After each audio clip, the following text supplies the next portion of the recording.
Hello guys, അസ്സാം വലൈക്കും. ഇന്ന് നമ്മളൊരു കൂർക്ക മുളകിട്ടതിൻ്റെ റെസിപ്പി ആയിട്ടാണ് വന്നിരിക്കുന്നത്. കൂർക്കയ്ക്ക് പലയിടത്ത് പല പേരുണ്ട്. ചീവക്കിഴങ്ങ്, ഷീമക്കിഴങ്ങ്, അങ്ങനെ പലതും പറയും. നമ്മുടെ റെസിപ്പി തയ്യാറാക്കാനായിട്ട് ആദ്യം തന്നെ കൂർക്ക തൊലിച്ചെടുത്ത് നീളത്തിൽ അരിഞ്ഞു വെച്ചിട്ടുണ്ട്. ഒരു ഗ്ലാസ് വെള്ളവും കൂടെ ഒഴിച്ചിട്ട് നമ്മൾ അടുപ്പിലോട്ട് വെക്കുകയാണ്. എന്നിട്ട് നമ്മുടെ കൂർക്ക മാത്രം ഇട്ട് നമ്മൾ വേവിച്ചെടുക്കുകയാണ് ചെയ്യുന്നത്. അതിനാവശ്യമായിട്ടുള്ള കുറച്ച് ഉപ്പും കൂടെ നമ്മൾ ചേർക്കുന്നുണ്ട്. അത് കഴിഞ്ഞതിന് ശേഷം അടച്ചു വെച്ച് നമ്മൾ വേവിക്കുകയാണ് ചെയ്യുന്നത്.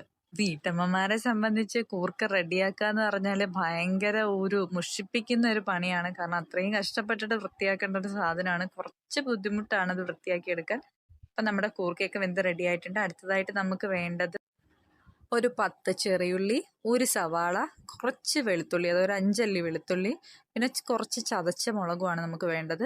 അതിനുശേഷം നമ്മൾ പാൻ അടുപ്പിൽ വെച്ച് ആവശ്യത്തിനുള്ള വെളിച്ചെണ്ണയും ചേർത്തിട്ട് 1/4 ടീസ്പൂൺ അളവിൽ കടുകും കൂടെ ചേർത്ത് കൊടുക്കുന്നുണ്ട്. കടുകൊക്കെ ഒന്ന് പൊട്ടി വരുമ്പോഴേക്കും നമ്മൾ അരിഞ്ഞു വെച്ചിട്ടുള്ള ഓരോ സാധനങ്ങളായിട്ട് നമ്മൾ മൂപ്പിച്ചെടുക്കണം. അതിനായിട്ട് നമ്മൾ ആദ്യം തന്നെ ഇട്ട് കൊടുക്കുന്നത് വെളുത്തുള്ളിയാണ്. അത് കഴിഞ്ഞതിന് ശേഷം നമ്മുടെ സവാളയും ഇട്ട് നമ്മുടെ ഉള്ളിയും ചേർത്ത് അതിനെ നന്നായിട്ട് വഴറ്റിയെടുക്കുകയാണ് ചെയ്യുന്നത്. ഇതിലോട്ട് ആവശ്യത്തിനുള്ള ഉപ്പും കൂടെ ചേർക്കുന്നുണ്ട് കേട്ടോ. വീഡിയോയിൽ അത് മിസ്സായി പോയിട്ടുണ്ട്. പിന്നെ അത് കഴിഞ്ഞതിന് ശേഷം തുടർച്ചയായിട്ട് നമ്മളിങ്ങനെ ഇളക്കി കൊടുക്കുന്നുണ്ട്. ഇതുപോലെ ഒരു ഗോൾഡൻ ബ്രൗൺ കളറിലാകുമ്പോഴേക്കും നമ്മൾ ചതച്ച് വെച്ചിട്ടുള്ള മുളക് നമ്മുടെ എരിവിനനുസരിച്ച് നമ്മൾ ഇതിലോട്ട് ചേർത്ത് കൊടുക്കുന്നു.